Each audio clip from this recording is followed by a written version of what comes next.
Өнөөдөр тусгаар тогтнол эв нэгдлийн намын ээлжид бус баг хурал өөрийн намын байранд оллоо. Хурлын үеэр тусгаар тогтнол эв нэгдлийн намаас 2016 оны улсын их хурлын сонгуульд нэр дэвшигчдийг тодруулсан бөгөөд нэр дэвшигчдийн дэлгэрэнгүй мэдээлэлтэй намын нөхдөд танилцсан юм. Мөн нэр дэвшигчдээс сонирхсан асуултуудаа асууж байсан юм. Сурталчилгааны яаж зохион байгуул гэж бодож байна.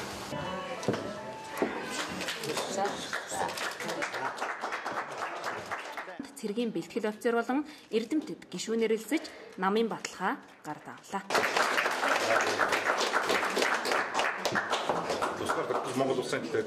Тусгаар тогтнол эв нэгдлийн намыг сонгож элсэж байгаа та бүхэндээ баяр хүргэе.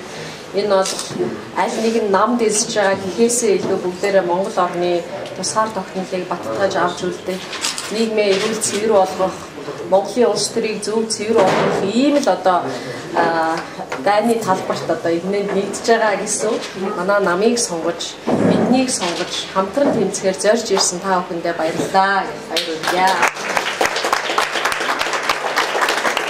Хүн бол өөрийнхөө үзэл бодол итгэл үнэмшлээр явдаг.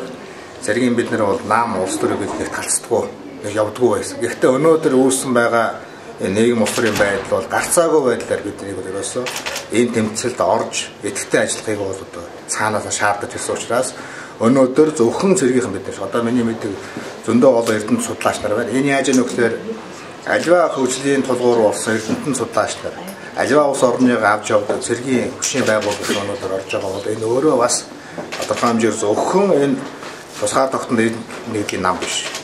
Монгол улсын улс төрийн түүхэнд бас болж байгаа нэг томоохон үйл явдал гэж хэлж байна. Ингээд өргөсөн тангараг нэг л байдаг. Энийх төлөө тууштай бид нар явна.